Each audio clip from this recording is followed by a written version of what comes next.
घंटाणं नमो सिद्धाणं नमो आयुर्याणं नमो वज्रायाणं नमो लोये संवसानं ईसो पंचनमुक्कारो सब्बपावप्पणासनं मंगलानं च संदेशिं खड्मङ्गहवै मंगलं भगवान् वीर मंगलं गौतम प्रभु मंगलं स्थूलिभद्राद्यः जैनधर्मोऽस्तु मंगलम् सर्वारिष्टप्रणाशाय सर्वादिष्टार्थदायिने सर्वलब्धिनिधानाय श्रीगौतमस्वामिने नमः। अज्ञानातिमिरान्धानां ज्ञानाञ्जनशलाकया नेत्रमुन्मीलितं येन तस्मै श्रीगुरवे नमः।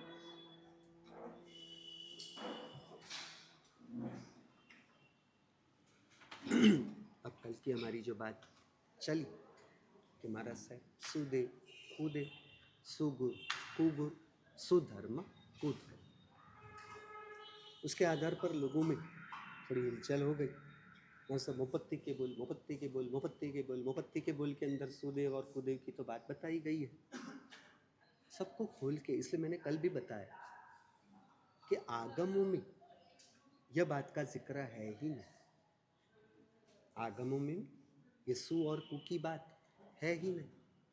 दूसरे नंबर में तत्वार्थ सूत्र में भी सम्यक दर्शन का संबंध, सम्यक दर्शन का संबंध तत्वार्थ श्रद्धानम सम्यक दर्शन, यानी तत्व की श्रद्धा करनी, उसके साथ सम्यक दर्शन बताया। और तत्वार्थ यानी क्या? जो नौ तत्व है वो नौ तत्व की श्रद्धा होनी। नौ तत्व में जिस प्रकार से जीव तत्व और अजीव तत्व को बताया गया है और उसकी अलग अलग पर्यायों को जो बताया गया है उसकी अंतरात्मा से श्रद्धा करनी, तो उस नौ तत्व में भी कहीं पर भी ये सु और कु की बात है ही नहीं। तो फिर हम ये सु कु को क्यों पकड़ के चल रहे हैं? अब इसे और खोलने का प्रयास करते हैं। हमने कल एक बात कर दी कि परमात्मा है, वितराग परमात्मा है, इनकी अवस्था में वितरागता की शुद्धता प्रकट है। आप यहाँ आ सकते हो, आपको जो दी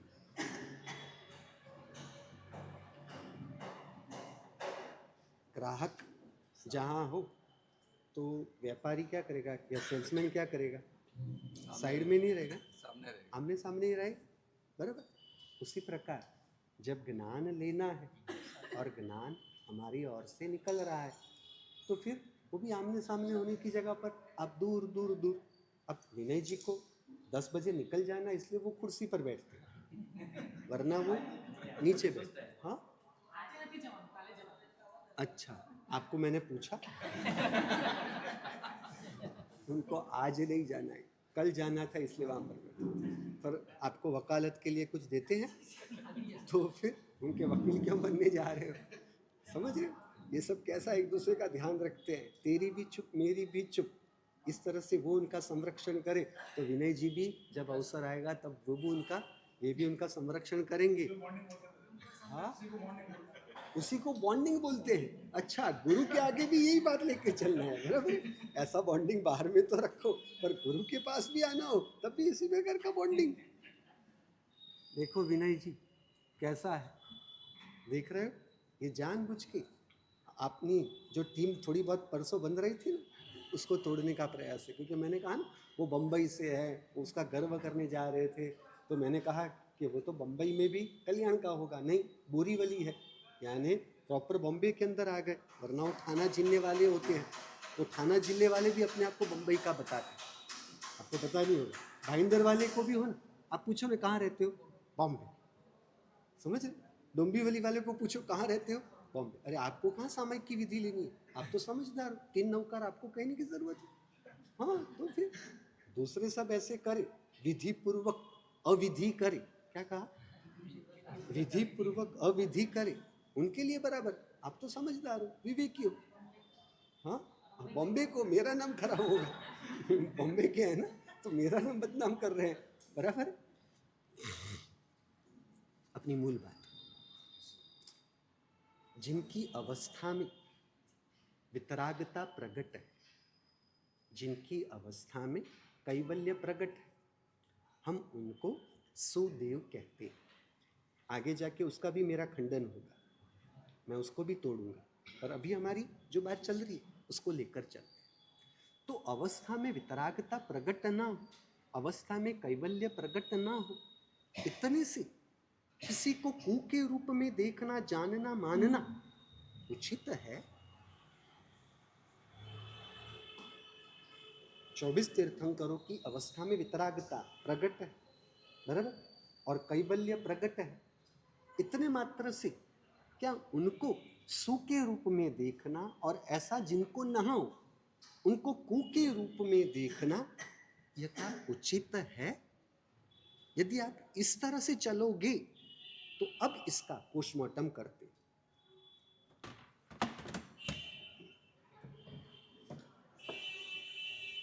देखना अभी नग्न सत्य आएगा, तैयारी रखना। चलिए,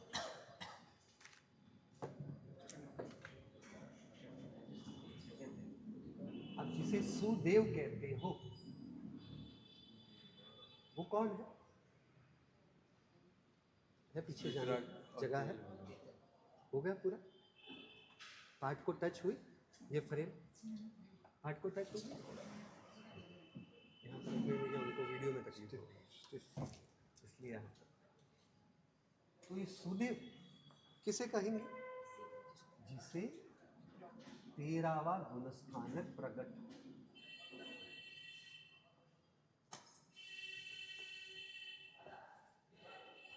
जैन दर्शन जीवों की उत्तरोत्तर विकास की भूमिका के लक्ष्य से, भूमिका के आधार पर 14 कक्षाएं बताई। उन 14 कक्षाओं को हम कहते हैं गुणस्थान, बराबर।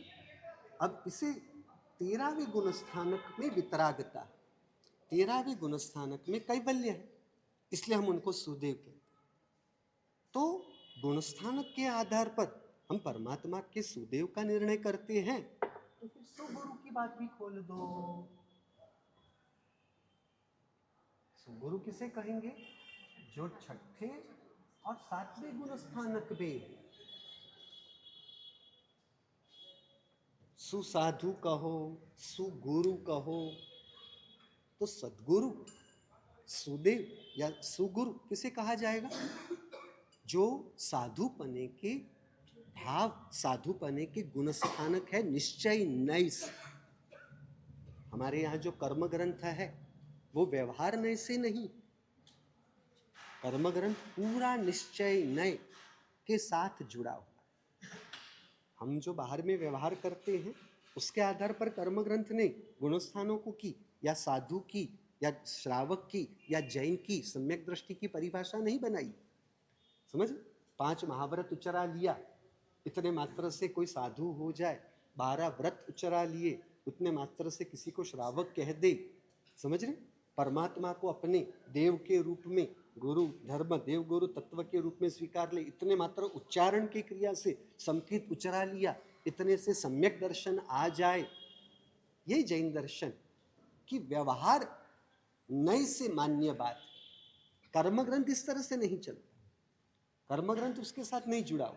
कर्म ग्रंथ आप उस गुण स्थानक में हो तो आपको साधु कहे, आप यदि उस गुण स्थानक में नहीं हो तो आप साधु नहीं। व्यवहार, आचार और साधु के विचार, साधु के आचार और साधु के विचार, यानी आचार और विचार के आधार पर जो निर्णय होता है, आचार यानी प्रवृत्ति और विचार यानी वृत्ति, तो प्रवृत्ति और वृत्ति से व्यवहार नहीं के बारे में विश्लेषण होता है, बराबर।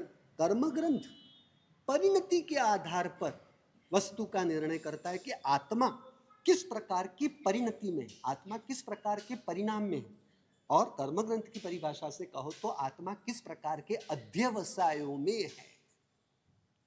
समझ रहे? आत्मा किस प्रकार के अध्यवसाय में है, उसके आधार पर कर्म ग्रंथ निर्णय करता है, बराबर। तो सुगुरु किसे कहा जाएगा? जो 6ठे 7वें गुण स्थानक में होंगे। अब आपको हमारी बात की, आपकी भी बात कर लेते हैं। हाँ,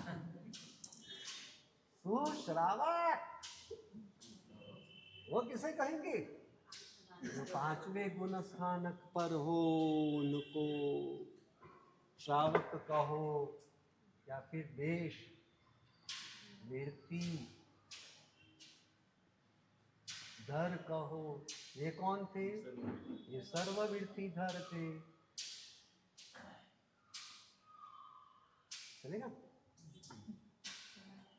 चलेगा? सर्ववृत्ति धर। पीछे से आएंगे उनको नहीं चलेगा।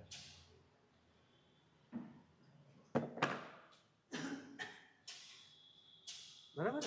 ये सर्ववृत्ति धर पांचवें गुण स्थानक में हो उनको सुश्रावक कहा जाएगा। उस गुण स्थानक में ना हो तो उनको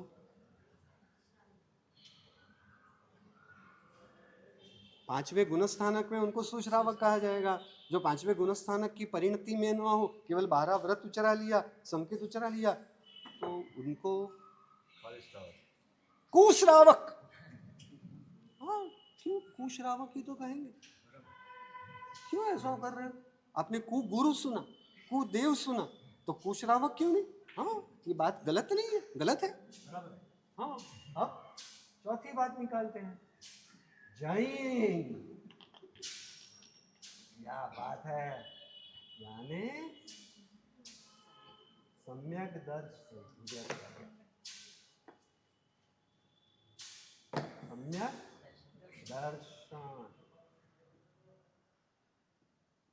तो ये चौथे गुण स्थानक वाले की बात है। और जो चौथे गुण स्थानक में ना हो, सम्यक दर्शन जिनको ना हो उनको अजैन, उनको मिथ्यात्वी। इंग्लिश का किया, इंग्लिश का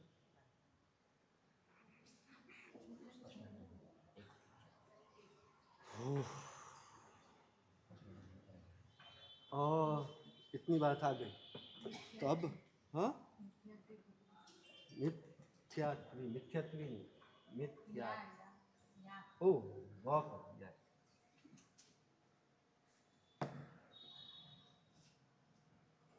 उनको मिथ्यात्वी कहेंगे। तो जो छठे सातवें गुण स्थानक में होंगे उनको सुसाधु कहेंगे, उनको सुगुरु कहेंगे। बराबर? परंतु जो आत्मा की अनुभूति को प्राप्त ना हो, यानी सम्यक दर्शन ही नहीं है, क्योंकि देखो सम्यक दर्शन चौथे गुण स्थानक में बताया, तो सम्यक दर्शन पांचवें, छठे, सातवें सब गुण स्थानक में सम्यक दर्शन तो रहना ही है। बराबर? तो जिनको आत्मा की अनुभूति रूप सम्यक दर्शन नहीं हुआ है, जो केवल परमात्मा के वचनों के ऊपर श्रद्धा है, परंतु ये श्रद्धा केवल बौद्धिक है, विचारात्मक है, अनुभूति आधारित नहीं है। आम कभी देखा भी नहीं तो चखने की, उसके मिठास के बारे में तो कैसे पता होगा? तो उसके मिठास की जो श्रद्धा है वो बिना अनुभूति की श्रद्धा, बौद्धिक श्रद्धा है, विचारात्मक श्रद्धा है। परंतु आम जिसने खाया है, आम का स्वाद जिसने लिया है, उसी को आम का अनुभव, उसी के पास आम के मिठास का अनुभव, और उसी को कहेंगे आम का ज्ञान, आम की मिठास का ज्ञान, आम और आम के मिठास की श्रद्धा। अनुभूति आधारित श्रद्धा और बौद्धिक श्रद्धा में जमीन आसमान का फर्क है।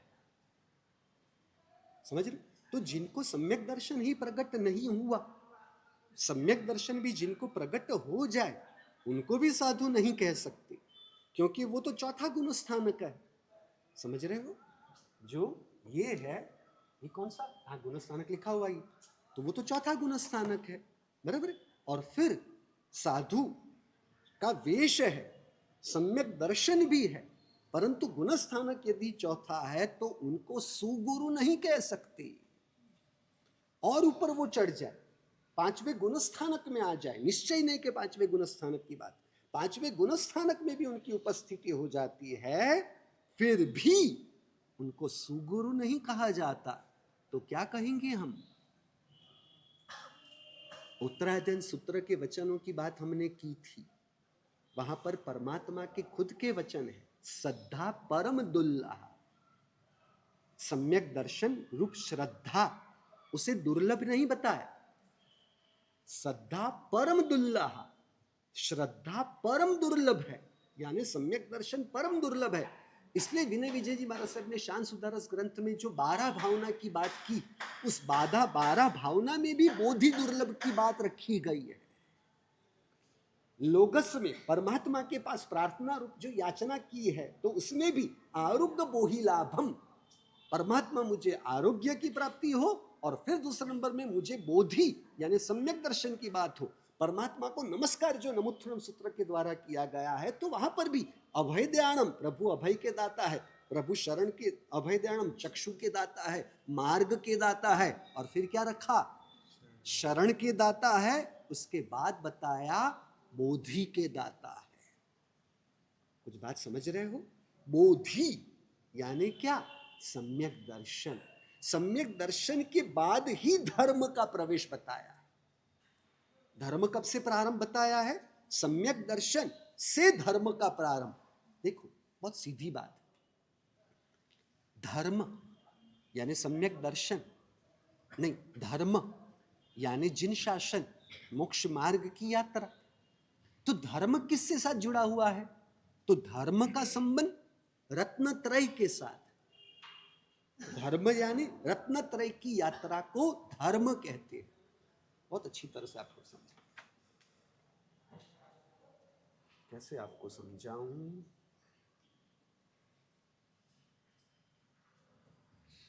धर्म यानी दर्शन ज्ञान चारित्र। धर्म यानी दर्शन ज्ञान चारित्र की पूरी यात्रा को धर्म कहते हैं, बराबर। अब मिथ्यात्व गुणस्थानक, गुणस्थानक में नहीं लिख रहा हूं, जगह कम है। अब ये मिथ्यात्व गुणस्थानक है, उसमें 2 कक्षाएं आएंगी, उसमें 2 विभाग हो। एक होगा शल्य और दूसरा होगा गुणस्थानक।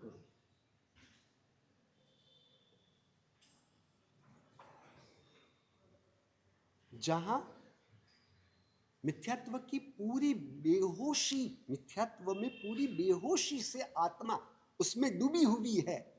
समझ रहे? जो आत्मा मिथ्यात्व में पूरी तरह से बेहोशी पूर्वक डूबी हुई है, उसे कहते हैं मिथ्यात्व शल्य नामक पापस्थान। यानी शरीर वही मैं, पर व मैं, यानी वस्तु में मैंपना। हमारी बात याद है ना? वस्तु, व्यक्ति, व्यक्तित्व और विभाव। वस्तु जगत, व्यक्ति जगत, व्यक्तित्व जगत और विभाव जगत में मैंपना, मेरापना, मेरी पत्नी, मेरे पति, मेरा पुत्र, मेरा भाई, मेरे माता पिता, ये व्यक्ति में मेरापना है ना। ये मेरा स्टाफ है, समझ? तो ये मेरापना व्यक्ति में हो। वस्तु जगत, व्यक्ति जगत, व्यक्तित्व जगत, समझ?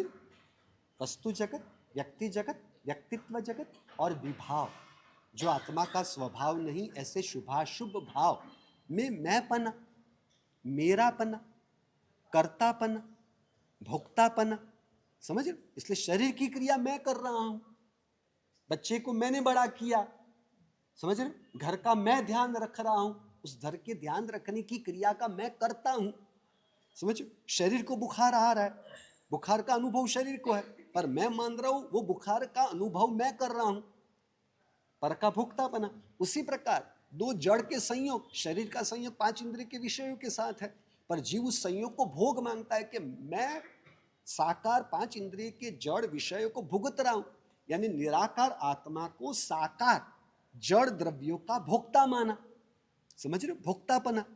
वस्तु जगत, व्यक्ति जगत, व्यक्तित्व जगत, विभाव जगत में मैंपना, मेरापना, कर्तापना, भोक्तापना और सुख दुख की बुद्धि, इसमें बेहोशी पूर्वक डूबे रहना, इसे कहेंगे मिथ्यात्व शल्य। परंतु जीव सत्संग प्राप्त करता है, सद्वांचन प्राप्त करता है, और उससे जीव की मान्यता में परिवर्तन आ रहा है प्रयत्न पूर्वक। समझ रहे हो? ये सत्संग से क्या हो रहा है? प्रयत्न पूर्वक इंसान सत्य को समझते हुए मान्यता के परिवर्तन की दिशा में आगे बढ़ रहा है। समझ रहे? तो वो मान्यता का परिवर्तन, तो जीव प्रयत्न पूर्वक अपने आप को आत्मा और आत्मा के स्वभाव, आत्मा और आत्मा के स्वभाव की जागृति और विवेक में रखने का प्रयास कर रहा है, तो यह होगा मिथ्यात्व गुणस्थानक। कुछ बात समझ में आई या कठिन हुई? अब जो आत्मा को मान ही नहीं रहे, ऐसे मिथ्यात्व शल्य की स्थिति को कहते हैं नास्तिकता। समझ रहे? और ये क्या हुआ? अब नास्ति, स्वतंत्र शब्द नास्ति नहीं है, न अस्ति, बराबर? अस्ति में से उसका विरोधी शब्द बनाया तो नास्ति बना, बराबर? अस्ति यानी है, तो जो है को नहीं मानता, तो क्या है? आत्मा और आत्मा का स्वभाव है। समझ रहे? आत्मा, आत्मा इति एव मन्यते इति आस्तिकः। आत्मा है ऐसा जो मानता है उसे कहते हैं आस्तिक। और हमने नवपद के प्रवचन में इसकी स्पष्टता की थी। हाँ भैया, भूल मत जाना, आत्मा को तो अभव्य भी मानता है। अभव्य की आत्मा, अभव्य की आत्मा जिससे, जो मिथ्यात्व में से कभी बाहर निकलने वाली नहीं है, और जो साधुपने के आचार का पालन विनय जी कैसे करता है पता है? मक्खी की पंख की तरह निर्मल चारित्र जीवन का पालन। जिस प्रकार मक्खी अपनी पंख पर कोई रजकण को रहने नहीं देता, उसी प्रकार वो अपने संयम जीवन की पंख पर किसी भी अतिचार की रजकण, किसी भी प्रकार के दोष की रजकण को लगने नहीं देता, रहने नहीं देता। इसलिए अपने मक्खी को कभी गौर से देखा हो ना, तो वो फुर्सत में भी है ना, अपने पिछले दोनों पांव से अपने पंख को स्वच्छ करते रहते। तो इतना श्रेष्ठ निर्मल चारित्र जीवन का पालन करने वाली अभव्य की आत्मा, आत्मा पर विश्वास है या नहीं है? आत्मा को मानती है नहीं मानती है? मानती है, आत्मा को मानती है। मैं ये चारित्र जीवन का स्वीकार करूंगा तो इससे मुझे 9वीं ग्रेविक में जाने मिलेगा, और वहां की दैवी सुख उसे भुगतने का मुझे अवसर मिलने वाला है। तो वो दैवी सुख को पाने के लिए चारित्र जीवन में एक भी अत्याचार लगने नहीं देता है। तो परलोक का स्वीकार, परलोक की श्रद्धा आत्मा की श्रद्धा के बिना थोड़ी ना हो सकने वाला था। समझ रहे हो? घर पे जाओगे, कपड़े बदल दोगे ना, कपड़े बदल दोगे ना, यानी कपड़े बदले, मनोज जी बदले, यानी मनोज जी को माना तो ही कपड़े बदलने की क्रिया को मैं मानूंगा ना। परलोक को मैं मानूंगा तो क्या हुआ? मेरा भाव बदल जाएगा, मनुष्य में से मैं देव हो जाऊंगा। परंतु वो कपड़े बदलने वाला मनोज भाई यानी आत्मा, वो मैं मानता हूं तभी तो परलोक में मान पाऊंगा। इसलिए अभव्य की आत्मा भी आत्मा को तो मानती है, अभव्य की आत्मा भी आत्मा को मानती है। तो क्या हम उसे धर्मिष्ठ कहेंगे? क्या हम उसे धर्मी कहेंगे? क्यों? आपको मैं कहूं, वर्तमान के चारित्र के लिए शास्त्रों में बताया, अभी कौन सा चारित्र होता है पता है? साधुपने में बकुस और कुशिल। बकुस और कुशिल यानी क्या? छोटी छोटी बात में कहीं ना कहीं किसी न किसी प्रकार से दोष लगते ही रहते हैं।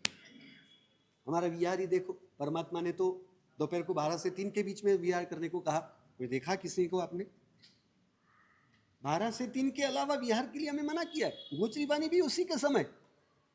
मैं तो शाश्वत नौकरशी वाला आपके सामने बैठा हूं, शाश्वत नौकरशी। तो सुबह में कामली काल में ही मेरा गुजरी बोरने के लिए जाना हो रहा है। दोष लगा या नहीं लगा? पिताजी महाराज, बा महाराज, व्हीलचेयर, पाँव की वजह से दोष लग रहा है नहीं लग रहा है? बकुस और कुशिल चारित्र ही बताया है।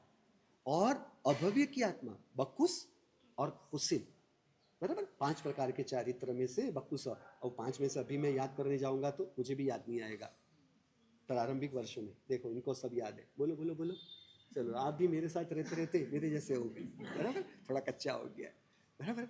क्या हो गया, ये अध्यात्म की धारा में इतना आ गए कि जो व्यवहार के शास्त्रों का अभ्यास आगे निरंतर होता था ना, वो अभी हुआ नहीं कई सब। इसलिए वो शब्द ध्यान में, आप मुझे कहोगे तो ध्यान में आ जाएगा। हाँ हाँ बराबर, ये है वो है। तो बकुस और कुशिल, तो बकुस और कुशिल चारित्र ही ये 5वें हुंडा अवसर पीणी कार्ड में परमात्मा ने बताया हुआ है। अभव्य की आत्मा यहाँ रहने वाले सभी साधुओं से और भी निर्दोष अच्छा चारित्र का पालन करता है, तो उसे धर्मी कहेंगे या नहीं कहेंगे? क्योंकि एक भी दोष नहीं लगने देता। धर्मी कहेंगे, धर्मी मानेंगे, मानेंगे मानेंगे ना? आपके पति परमेश्वर धर्मी मानने की बात कर रहे। अभव्य को धर्म माना गया? क्यों नहीं माना गया? आचार से धर्म नहीं माना जाता, मन से भी कहीं राग ना हो जाए उतना भी ध्यान रखता है वो। मैंने आपको बताया था ना, उसके 500 शिष्य इकट्ठा होकर निर्दोष मिठाई आई और गुरु को आग्रह करे कि गुरु महाराज लाभ दो, निर्दोष है निर्दोष है निर्दोष है। नहीं, ये वापरने गया और कहीं राग हो गया गलती से, तो वो राग से जो कर्म बंद होगा उससे में जो 9वीं ग्रेविक 31 सागरोपम की स्थिति, इतने लंबे काल वाला जो 9वीं ग्रेविक की जगह पर 8वीं ग्रेविक में मैं नीचे गिर जाऊंगा तो मेरा देवलोक 9वीं ग्रेविक से 8वीं देवलोक 8वीं ग्रेविक हो गई तो क्या होगा? 1 सागरोपम का सुख मेरा कम हो जाएगा। यहां से मुझे मिठाई खाने का सुख कितने समय के लिए मिलना है? यानी मन से भी सावधान है। अब सोचो, जो देह से सावधान है आचार में, मन से सावधान है अपने भावों के संबंध में, तो उसे धर्मी कहेंगे या नहीं?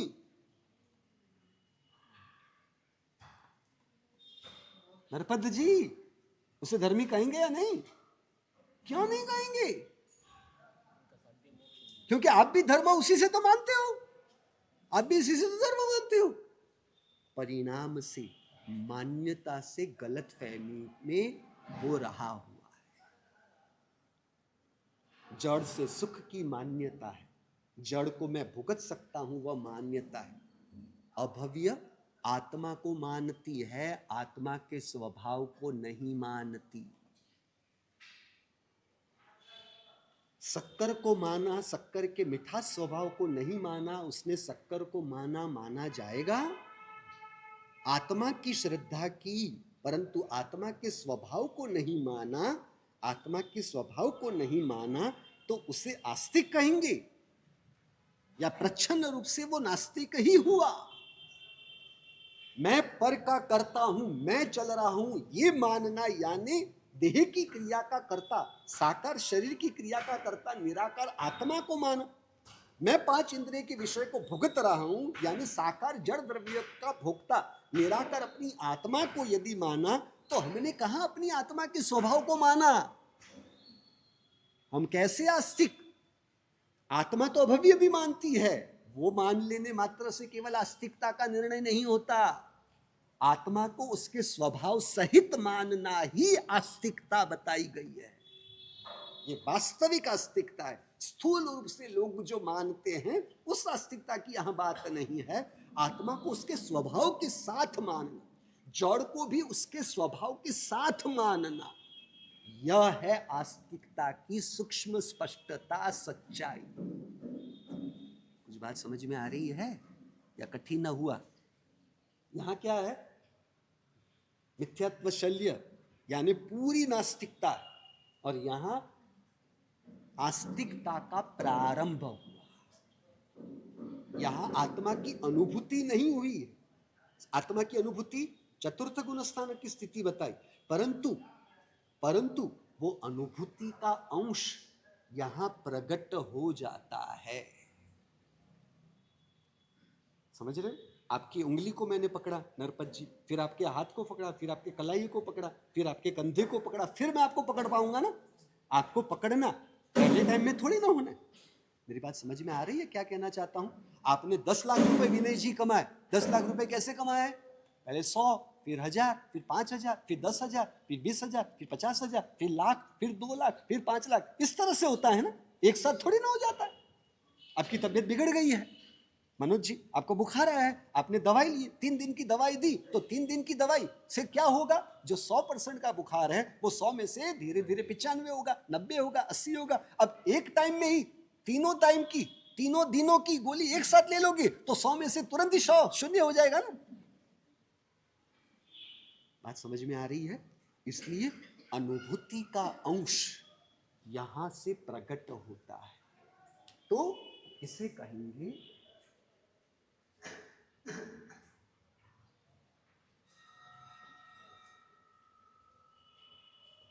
आस्तिकता का अंश यहां पर प्रकट होता है।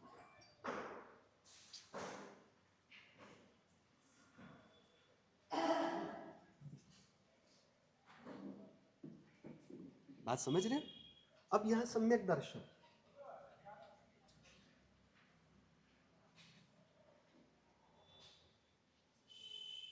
यहां क्या कहेंगे? आत्मा की अनुभूति प्रकट है, आत्मा की अनुभूति प्रकट है। हटाऊं उसको, पानी पी लेता हूं।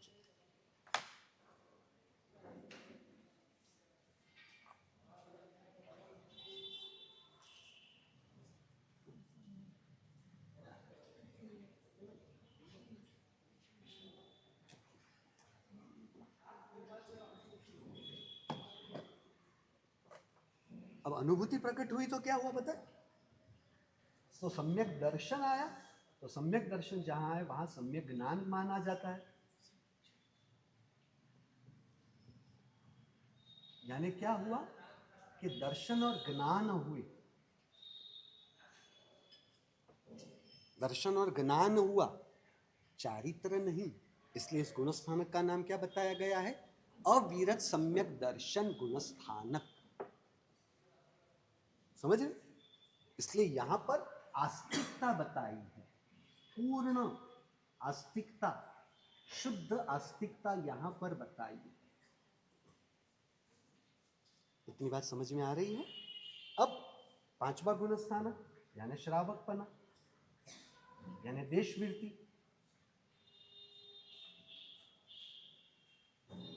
तो यहां क्या हुआ? यहां देश से वीरति आई, अल्प अंश में वीरति आई। वीरति यानी क्या आया? चारित्र आया। वीरति यानी चारित्र हुआ, यानी यहां पर रत्नत्रय आए, यानी धर्म की पूर्णता का प्रारंभ हुआ। क्योंकि धर्म रत्नत्रय में, आगे हमने देखा ना, चरित्र खलु धम्मो, धर्म किसे कहा? चारित्र को धर्म कहा। और सम्यक दर्शन को क्या कहा? दंसन मूलो धम्मो, धर्म का मूल क्या है? दर्शन, यानी सम्यक दर्शन। यानी पेड़ धर्म का जो है, तो वो क्या है? वो चारित्र रूपी पेड़ है। धर्म क्या है? चारित्र रूपी पेड़ है। परंतु पेड़ कभी भी जड़ के बिना थोड़ी ना हो सकता है। जड़ कहते हैं ना, या मूल, जड़ के बिना नहीं हो सकता। तो जड़ यानी मूल हुए, रूट्स। तो वो रूट्स के रूप में क्या है? धर्म रूपी चारित्र पेड़ का मूल क्या है? दर्शन, सम्यक दर्शन। तो यहां पर क्या हुआ? वृत्ति का प्रारंभ हुआ, यानी चारित्र का प्रारंभ हुआ। सम्यक दर्शन का ज्ञान और दर्शन तो है ही, सम्यक दर्शन गुणस्थान की ज्ञान और दर्शन तो है, और चारित्र का अंश प्रारंभ हुआ। चारित्र का अंश का प्रारंभ हुआ, यानी यहां पर धार्मिकता का प्रारंभ हो चुका है। यानी यहां धार्मिकता का,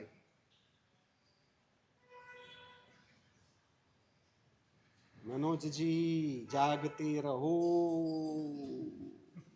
जो सोवत है वो खोवत है, जो जागत है वो पावत है।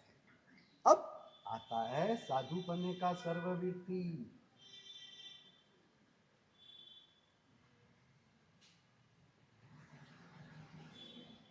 तो यहां पर क्या हुआ?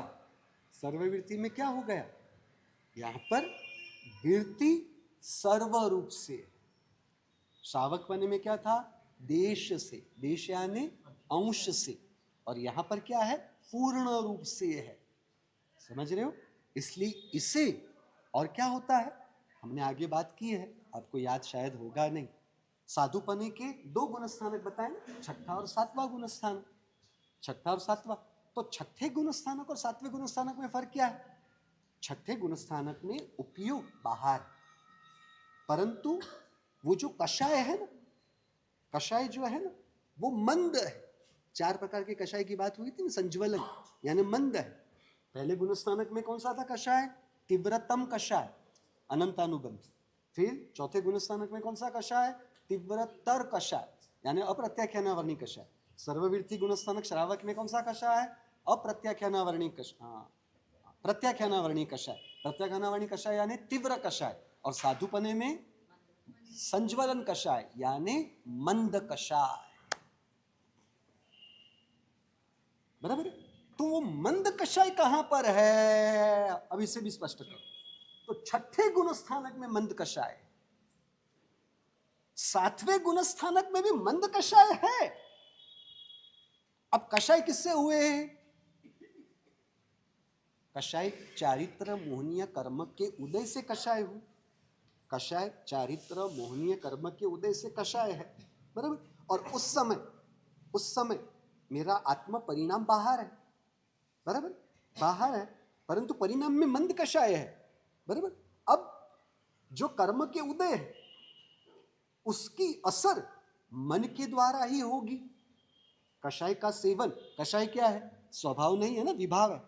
विभाव साकार है, साकार विभावों का सेवन साकार मन से होगा। समझ रहे? तो मन से मंद कषाय की क्रिया छठे गुण स्थानक में है। मन से मंद कषाय की क्रिया छठे गुण स्थानक में है।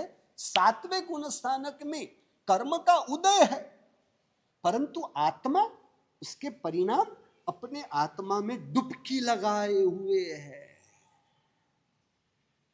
जब डुबकी अंदर में लगी हुई है, जब डुबकी अंदर में लगी हुई है, तब कर्म का उदय बाहर में हो रहा है। उसके बारे में उनको पता ही नहीं है। उसके बारे में पता हो तो करे ना भैया। क्या कह रहा हूं, समझ में आ रही है बात? अनुभूति, स्वरूप अनुभूति की डुबकी की स्थिति सातवें गुण स्थानक में है। इसलिए वहां पर कर्म मन वचन काया है, परंतु मन वचन काया की क्रिया में जो आत्मा का परिणाम जुड़ेगा तो मन वचन काया की क्रिया हो पाएगी ना। आपके कान में पीछे की आवाज भी आ रही है मनोज जी, आपके कान में यहाँ की आवाज भी आ रही है, पर आपका ध्यान कहाँ पर है? ध्यान वहां पर है। इसका मतलब क्या? आपका आत्मा का जो परिणाम, आपके आत्मा के परिणाम कहाँ जुड़े हुए हैं? उपयोग कहाँ पर जुड़ा हुआ है? उपयोग यहाँ पर जुड़ा हुआ है। इसलिए वो सुनाई देते हुए भी उसके बारे में ज्यादा कुछ स्पष्टता नहीं है। समझ? यानी आत्म परिणाम मन वचन काया इंद्रियों में जुड़े होंगे तो मन वचन काया इंद्रियों की क्रिया बराबर हो पाएगी ना। सुनाई दे रहा है पर क्या है वो पता चल रहा है, क्योंकि सुनाई देना कान का काम था।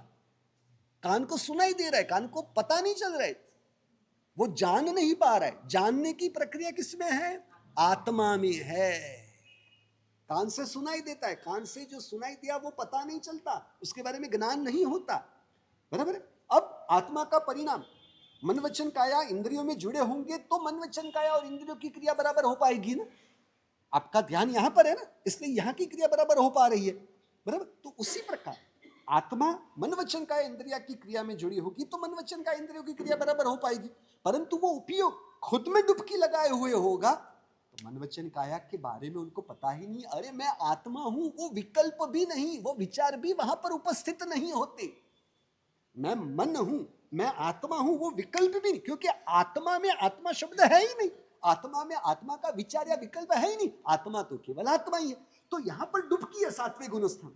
जब डुबकी है तब मन वचन काया के बारे में पता नहीं, तो मन वचन काया पर जो कर्म के उदयों के प्रभाव है उसके बारे में उनको कैसे पता चलेगा? समझ रहे हो? इसलिए गजस्सु कुमाल मुनि माथे पर, सिर पर जो सिगड़ी जल रही थी, जब तक वे छठे गुण स्थानक में थे तब तक वो सिगड़ी और सिगड़ी की पीड़ा के बारे में पता चल रहा है।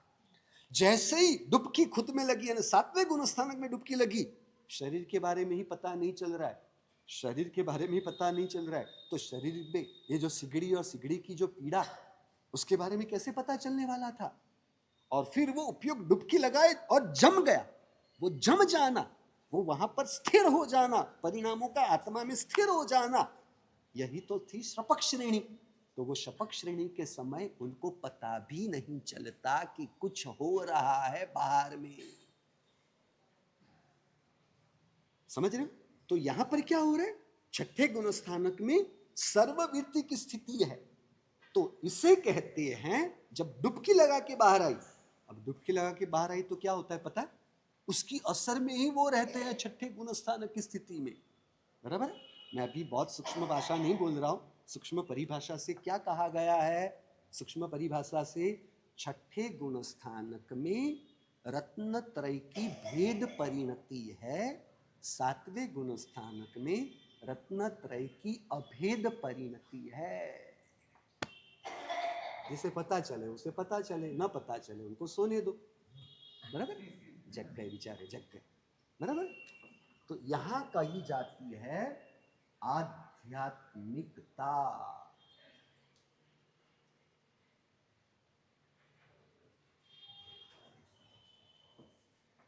छठे गुणस्थानक सातवें गुणस्थानक के भाव साधुपने में क्या है? आध्यात्मिकता है, धार्मिकता नहीं। तो धार्मिकता कहाँ है? श्रावक पने में। साधुता में क्या है? इसलिए आनंदगंज जी महाराज साहब ने श्रेयांसनाथ परमात्मा के स्तवन में, श्रेयांसनाथ परमात्मा के स्तवन में क्या कहा? सयल संसारी इंद्रिय रामी मुनि जन आत्म रामी रे। सभी संसारी कैसे हैं? इंद्रियां और इंद्रियों के विषयों में ही रमणता करने वाले हैं, वहीं पर भटक रहे हैं, वहीं पर घूम रहे हैं, फिर रहे हैं, रोमिंग चल रहा है। पर साधु कैसे होते हैं? मुनिजन आत्म रामी रे। मुनिजन तो, या मुनिजन की बात यानी कौन से मुनिजन की बात है? छठे सातवें गुणस्थानक के लिए बताया मुनिजन आत्म रामी। वो तो आत्मा में रमणता करने वाले, आत्मा में रमते हैं। समझ रहे? तो वो आत्मा में रमणता करे उसे मुनि कहा, यानी उनकी स्थिति आध्यात्मिकता की बताई है। इतनी बात समझ में आ गई? अब अपनी जो मूल बात थी कि चौथे गुणस्थानक में हो और साधु वेश हो, वहां तो आस्तिकता और व्यवहार से, वेश से साधुता, उसे थोड़ी ना निश्चय साधु कहेंगे। तो उनको क्या कहेंगे हम? सुगुरु नहीं कहेंगे तो क्या कहेंगे? सुगुरु नहीं कहेंगे तो क्या कहेंगे? भैया ये सु और कु के लफड़े में पढ़ोगे ना, जमेले में पढ़ोगे तो क्या होगा?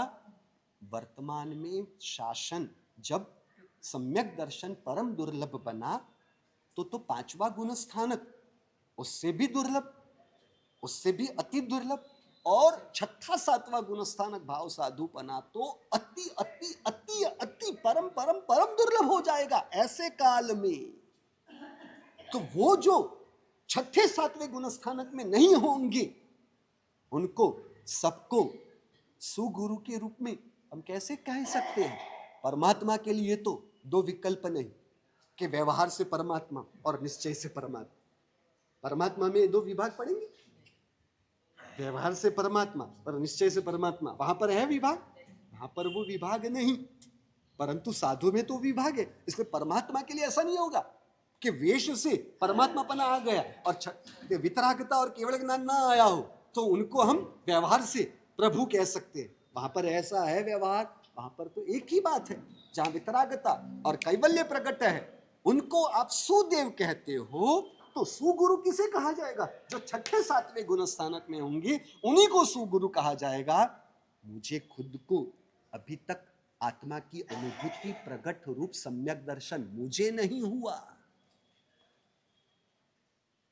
इसलिए जो भी मुझे गुरु के रूप में अपना समर्पण भाव बताने के लिए आते हैं ना, जब कभी भी होते हैं, थोड़े बहुत निकलते हैं ऐसे जिनको ये धारा बनी हो और उनको लगता है कि इसी महात्मा के द्वारा हमारा आगे विकास होना, तो मैं उनके पास पहले स्पष्टता कह कर देता हूं, आप अपना समर्पण भाव हमारे पास भले व्यक्त करने के लिए आए, परंतु परमात्मा की जो जिन शासन की व्यवस्था के अनुसार हम जो साधुपने के छठे सातवें गुरुस्थानक में हम नहीं, हम वेश से आचार से साधुपने में है, परंतु जो छठे सातवें गुणस्थानक की परिणति रूप जो बात है उसमें हम न होने की वजह से हम व्यवहार से साधु कहलाएंगे, निश्चय से हम गुरु के योग्य नहीं। परंतु आप अपना समर्पण भाव बताने आए हो तो हम आपके समर्पण भाव का स्वीकार करते हैं, परंतु हम लीगली, कानूनी तौर पर हम गुरु के रूप में नहीं हुए हैं। हाँ, गुरु होंगे, सद्गुरु पद में हम नहीं आए। पहली ही स्पष्टता हमारी ओर से हो जाती है। अब यहाँ तो सुगुरु की बात है, तो सुश्रावक को भी पांचवें गुणस्थानक वाले होंगे, उन्हीं को कहेंगे। तो जिनको पांचवा गुणस्थानक प्रकट नहीं हुआ होगा, हाँ हाँ, अपनी बात चली थी ना, वो अभव्य की बात थी। तो अभव्य आत्मा को मानता है, आत्मा के स्वभाव को नहीं मानता है। आप क्या करते हो मनुज जी? आत्मा को मानते हो, आत्मा के स्वभाव को मानते हो, तो उनको सुगुरु कहेंगे? नहीं कहेंगे। तो फिर आपको सुश्रावक, यहां सुगुरु और कुगुरु की विभाग है ना, तो फिर श्रावक में भी वो विभाग होने चाहिए ना, सुश्रावक और हाँ मनोज जी, हाँ, सुदेव और सुगुरु, सुदेव और कुगुरु, सुदेव और कुदेव, सुगुरु और कुगुरु, तो सुश्रावक और, तो आप सब किस में आए? हाँ, अरे भैया, लोग आपकी धर्मिष्ठ के रूप में वो कहते हैं कि हम श्रावक भी नहीं है। श्रावक की तो बात कहाँ से कहेंगे, हम श्रावक ही नहीं है। परंतु जब लोग हैं ना उनको धर्मिष्ठ के रूप में उनकी प्रशंसा करते हैं तो उनको खुद को थोड़ा संतोष तो होता है। हाँ, मैं धर्मिष्ठ तो हूँ, आचार से धर्म अभव्य मानता है, तो हम भी उनसे अलग कहाँ हुए? समझ रहे हो? सुश्रावक कुश्रावक ये कहाँ जमेले में पड़ गए। उसी तरह से ये जैन, तो जो जैन नहीं उसे क्या कहेंगे? अजैन कहेंगे।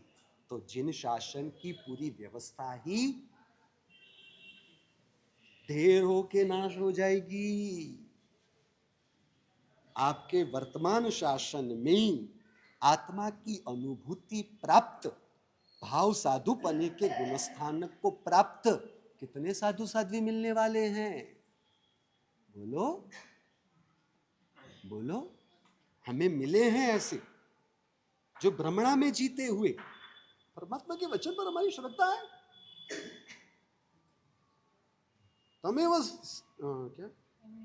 तमेव सत्यम निसंकम जम जीने पर, परमात्मा ने जो कहा वो हमारी श्रद्धा है। सम्यक दर्शन आ गया। हाँ, ये बौद्धिक श्रद्धा से सम्यक दर्शन मानने वाले पदस्थ आचार्य भी हमें ऐसे मिले हैं, और वो मानते हैं, हम साधु बने के पूरे आचार का पालन करते हैं, आलोचना करते हैं, ये सब करते हैं, तो हम भी सुगुरु में तो आ गए। ऐसा थोड़ी ना कर्म ग्रंथ के आपको सुगुरु के रूप में स्वीकारेगा। कर्म ग्रंथ तो निश्चय नहीं का है ना। आप निश्चय नहीं के ग्रंथों के विरोधी हो सकते हो, कर्म ग्रंथ का तो विरोध नहीं कर सकते ना। तो कर्म ग्रंथ ने किसको माना है? बात समझ में आ रही है? इसलिए इसके आधार पर यहां पर कुगुरु की बात कैसे हम ले सकते हैं? क्योंकि आप कुगुरु के बारे में, सुगुरु और कुगुरु के जमेले में पढ़ने जाते हो तो वर्तमान शासन के अधिकांश रूप बहुलतया सब कुगुरु में ही आ जाएंगे। और दूसरी बात, कमलेश जी, बदमाश, ये कहने की प्रक्रिया पहले नहीं होती, बाद में होती। वो बदमाश है ऐसा उनके लिए सोचना पहले मुझे पड़ता है। मुझे विचार में लाना पड़ेगा कि मनोज जी बदमाश है।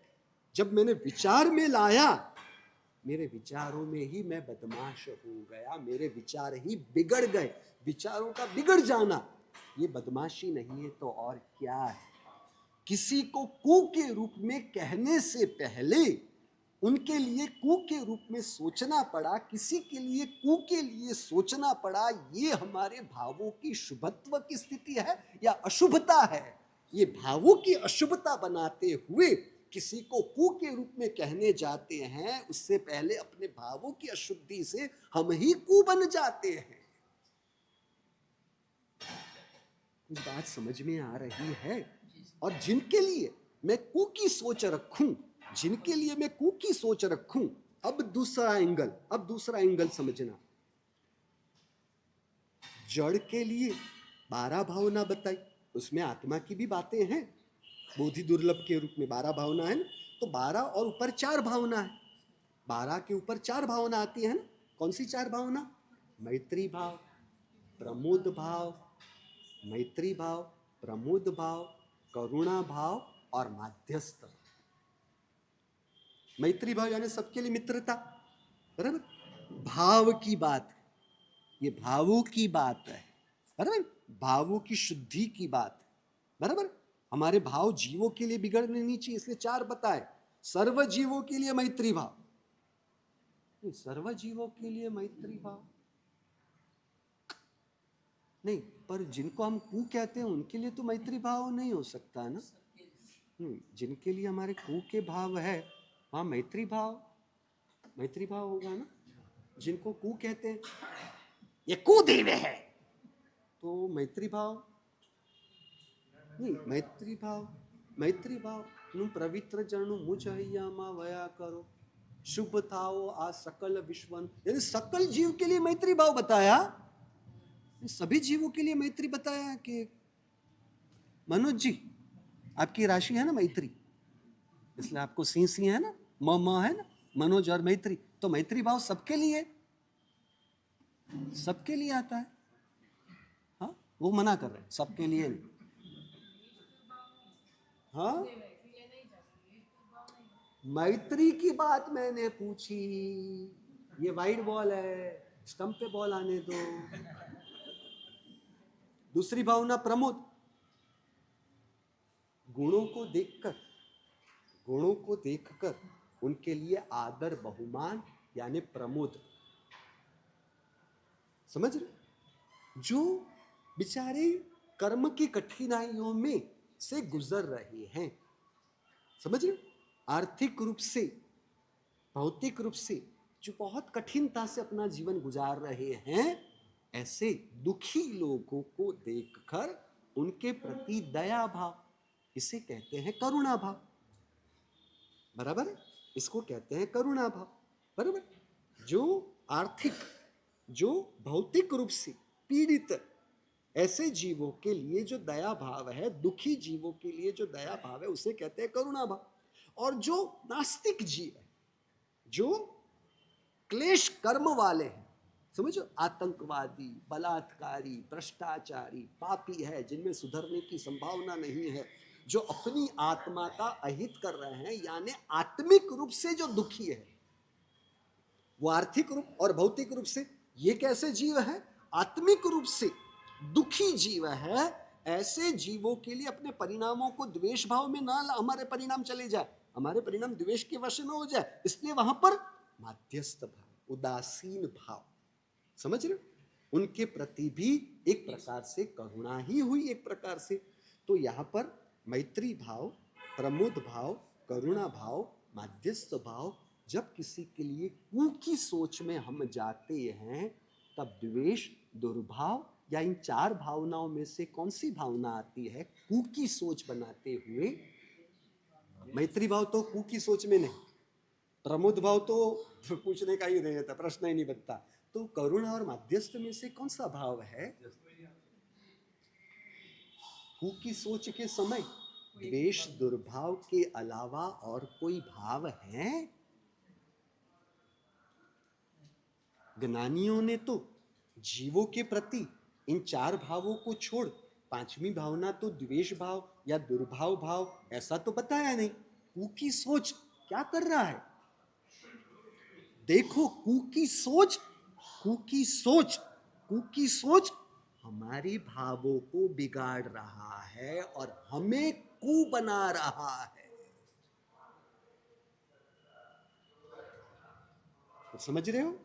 इनके लिए मैंने सोचा, परंतु ये शक्तिशाली है, पुण्यशाली है, पावरफुल पर्सन है, समझ रहे हो? पॉलिटिकल कॉन्टेक्स्ट भी अच्छी है, तो मैं इनको बदमाश कहने की हिम्मत कर सकूंगा? मैं कहूंगा नहीं, पर बदमाश की सोच से मेरा तो अहित तो हुआ ही है ना। हमने आगे एक बार उदाहरण लिया था, आवश्यक निवृत्ति में वो प्रसंग बताया गया है, उदाहरण बताया गया कि सामने से कसाई हाथ में बकरा है एक हाथ में और दूसरे हाथ में एक बड़ा सा छरा है, छरा कहोगे ना, छुरा, छुरा, बड़ा छुरा है उनके हाथ में, और उनके सामने से गुरु शिष्य गुजर रहे, निकल रहे, और वो पता चल रहा है कि ये कसाई आगे जाके बकरे को काट के उसके मांस का व्यापार करेगा, खुद भी खाएगा और दूसरों को बेचेगा। तो ये प्रक्रिया शिष्य देख नहीं पाया, उससे सहा नहीं गया, इसलिए दोनों एक दूसरे के क्रॉस होके निकल गए। और उस समय शिष्य ने गुरु को पूछा, गुरु महाराज इसका क्या परिणाम होगा, इसे क्या परिणाम भुगतने पड़ेंगे, इसके कैसे परिणाम होंगे, और इसके परिणाम, परिणाम यानी आत्म परिणाम, और इसके कैसे परिणाम इसे भुगतने पड़ेंगे। गुरु ने कहा केवल बाहर की आचारों की क्रिया के आधार पर किसी का हम कंक्लूजन यानी उसका सारांश निकाल ले, या उनके लिए कोई रिव्यू यानी अभिप्राय बना ले, कोई सोच बना ले, वो हमारे लिए उचित नहीं। बाहर से किस प्रकार के आचार, क्योंकि आचार के लिए जो स्वतंत्र नहीं, कर्म की कठिनाई है, खाने का उसका बंदोबस्त नहीं रहा, इसलिए उसको ये काम करना पड़ता हो, हमें क्या पता है, हमें थोड़ी ना पता है। और उसके अंतर के परिणामों के बारे में तो केवल ज्ञानियों के अलावा कौन जान सकता है। तो किसी के परिणामों को केवल बाहर के आचार के आधार पर किसी के परिणामों के लिए कोई अभिप्राय बना लेना, कोई सोच बना लेना, वह उचित नहीं है। और गुजरते हुए आगे निकल रहे शिष्य के दिमाग में बात जच नहीं रही है, और थोड़ी देर में देवदुंदुभी की आवाज, किसी को केवल ज्ञान हुआ है, उसकी घोषणा देवताओं के द्वारा हुई, और गुरु ने सोचा, शिष्य ने सोचा यहाँ निकट में किसी को हुआ है लगता है, इसलिए देवता यहाँ पर आ रहे, पीछे मुड़ के देखा, किसके पास आ रहे, अभी भी वही दृश्य है, हाथ में बकरे की डोरी को पकड़े रखा है और दूसरे हाथ में छुरा अभी भी उपस्थित है, और देवता उनको वंदन करने के लिए आ रहे हैं, उनके केवल ज्ञान का महोत्सव करने के लिए आ रहे हैं। ऐसे जीवों को केवल ज्ञान हो सकता हो, तो हम जिनको कु कहने जा रहे हैं, आप मुझे बताओ तो सही, उनके आचरण में, उनके विचारों में आपको कौन सा दोष देखने मिला?